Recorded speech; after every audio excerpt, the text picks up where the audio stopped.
साथियों, आप सभी का स्वागत है हमारे यूट्यूब चैनल में। आज हम लेकर आए हैं हिंदी का सबसे most important question 37/37 number exam में करने के लिए।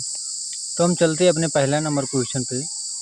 पूछा इसमें, चरर मरर खुल गए अरर रब स्फुटों में से इस पंक्ति में कौन सा अलंकार है? अलंकार बताना। उपमा अलंकार, अनुप्रास अलंकार, रूपक अलंकार, यमक अलंकार। तो जहाँ यहाँ पे लिखा है, यहाँ पे आप देखें, अगर एक वर्ण की बार बार आवृत्ति होती है तो वहाँ पे अनुप्रास अलंकार होता है। क्या होता है? अनुप्रास अलंकार होता है। चलते हैं हम दूसरे नंबर क्वेश्चन पे। हिंदी साहित्य के इतिहास में स्वर्ण काल किस काल को कहा जाता है? स्वर्ण काल किस काल को कहा जाता है, ये आपको बताना है। तो स्वर्ण काल भक्ति काल को कहा जाता है। किसको? आदि काल को, गद्य काल, रीति काल को, उत्तर मध्य काल, आधुनिक काल को, ये सब कहा जाता है। आपको ध्यान रखना है। किसने कहा? यहाँ पे अब आपको देखना है। एक सेकंड, यहाँ हम चलते हैं अपने दूसरे नंबर क्वेश्चन पर। व्याख्या क्या कहती है? इसका हमने आंसर आपको बता दिया, भक्ति काल। किसने कहा? जॉर्ज ग्रेसन ने भक्ति काल को हिंदी साहित्य का स्वर्ण काल कहा, क्योंकि इसमें तुलसीदास, सूरदास, अन्य महान कवि हुए, इसलिए इसको क्या कहा गया? स्वर्ण काल कहा गया। क्या कहा गया? स्वर्ण काल कहा गया। ठीक, ये आपको ध्यान रखना। अब हम चलते हैं तीसरे नंबर क्वेश्चन पे। क्या पूछा है?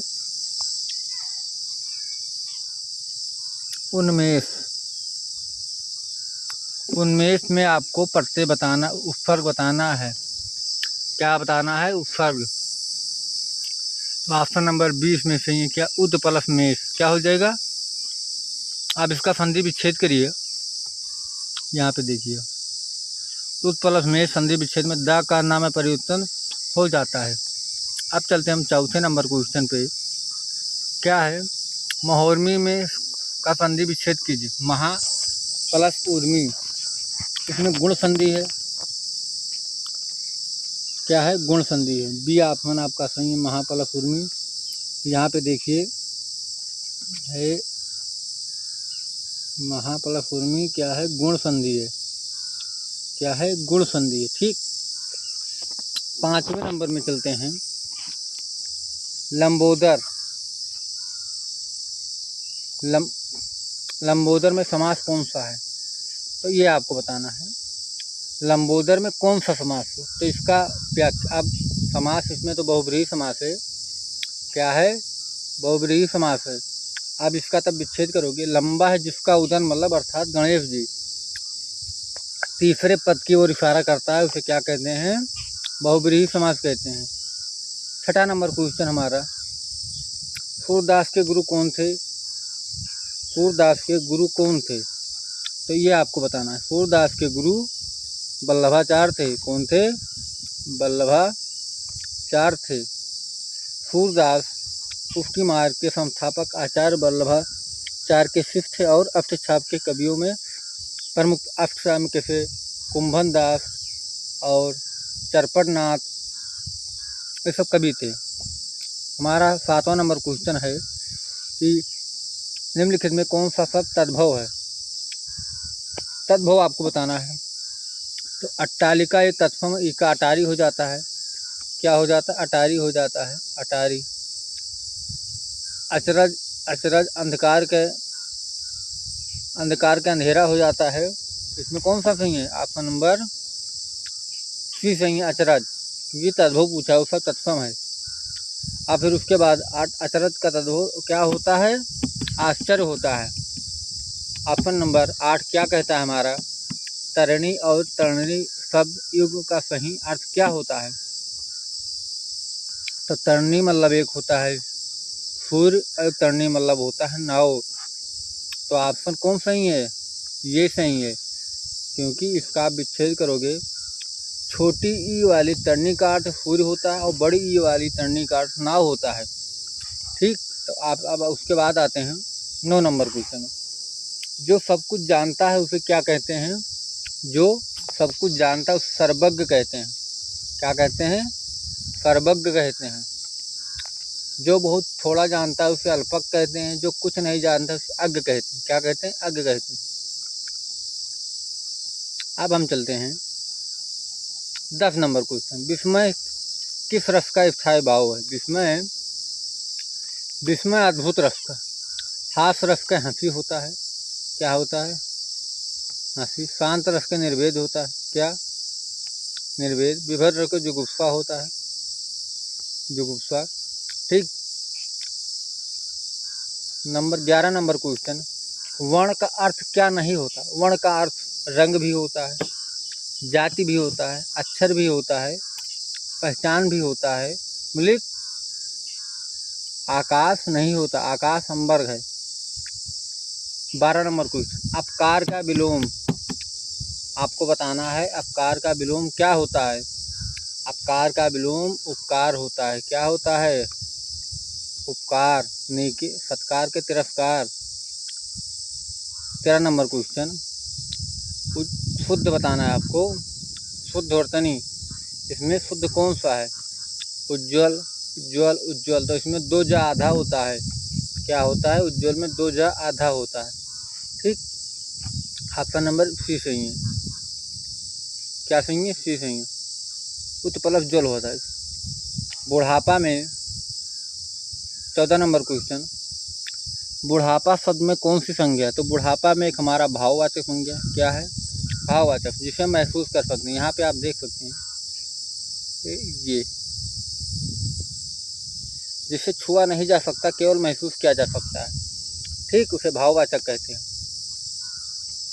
फिर उसके बाद 15 नंबर क्वेश्चन। कारक के कितने भेद होते हैं? कारक के 8 भेद होते हैं। कितने होते हैं? 8 भेद। यहाँ पे नीचे लिखा है।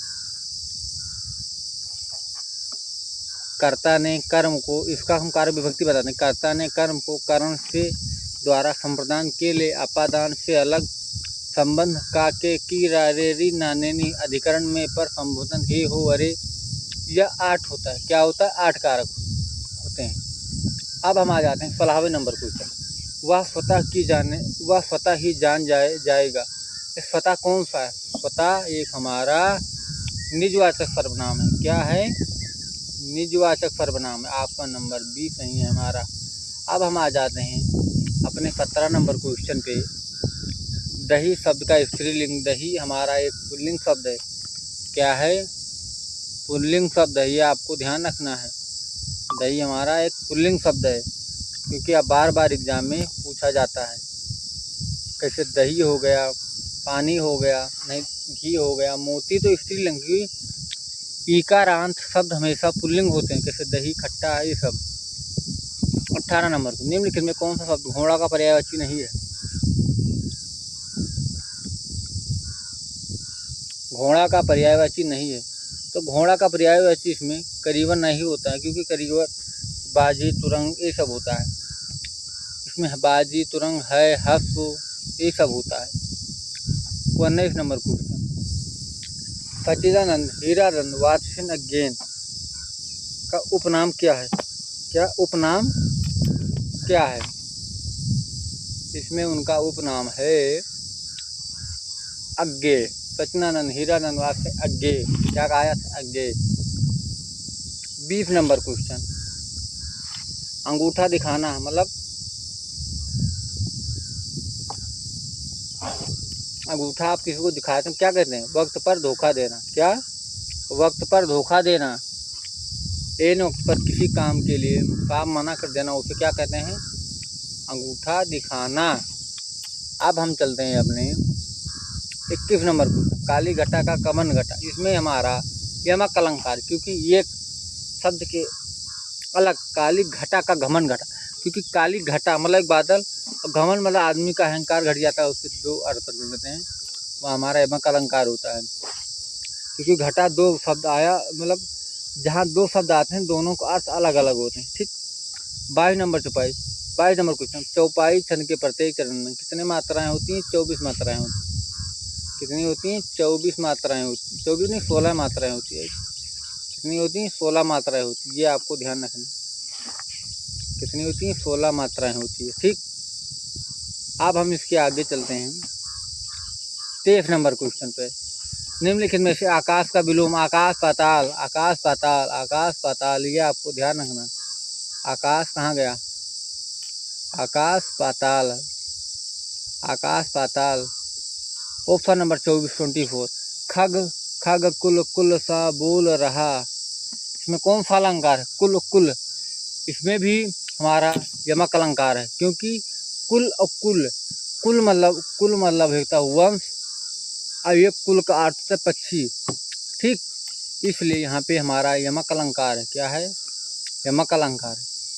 फिर उसके बाद हम आ जाते हैं अपने 25 नंबर क्वेश्चन पे। यशोधरा पुस्तक के रचयिता कौन है? यशोधरा पुस्तक के रचयिता हमारे मैथिली शरण गुप्त हैं। मैथिली शरण गुप्त हैं। ठीक, महादेवी वर्मा के यामा हो गया। महादेवी वर्मा की रचना यामा, और ये शंकर प्रसाद कैसे इनकी रचना है प्रिय प्रवास,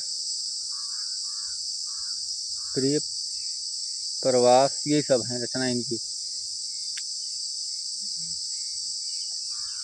26 नंबर रामचरितमानस की भाषा में, तो यह अवधी भाषा में। कौन सी भाषा? अवधी भाषा। कौन सी भाषा? अवधी भाषा। ये आपको ध्यान रखना। ठीक,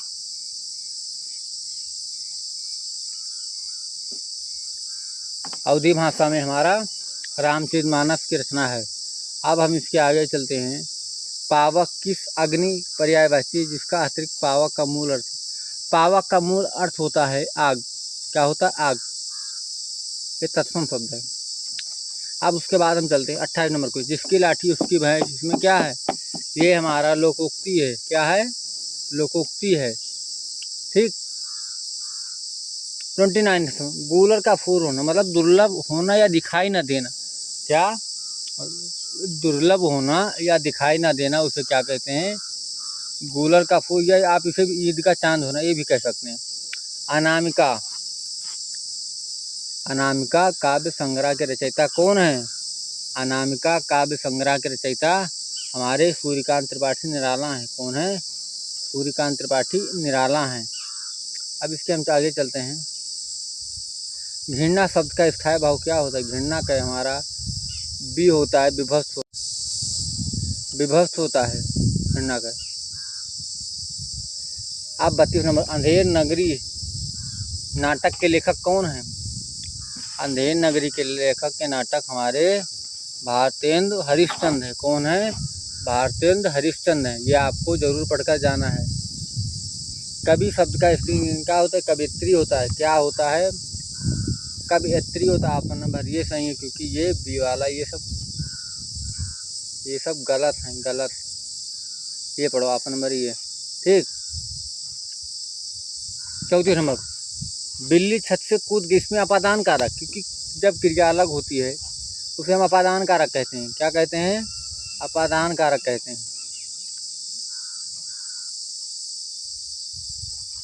खड़ी बोली के प्रथम महाकाव्य कौन सा है? प्रिय प्रवास। कौन सा है? प्रिय प्रवास। अयोध्या सिंह उपाध्याय द्वारा रचित प्रिय प्रवास खड़ी बोली हिंदी का प्रथम काव्य माना जाता है। गोदान उपन्यास के लेखक कौन है? मुंशी प्रेमचंद। मुंशी प्रेमचंद जी हैं। आधुनिक युग का मीरा महादेवी वर्मा इसको कहा जाता है। इसको महादेवी वर्मा को कहा जाता है। तो आई होप आपको क्लास अच्छी लगी होगी। मिलते हैं कल नेक्स्ट वीडियो में। चैनल को सब्सक्राइब करें, लाइक करें। धन्यवाद।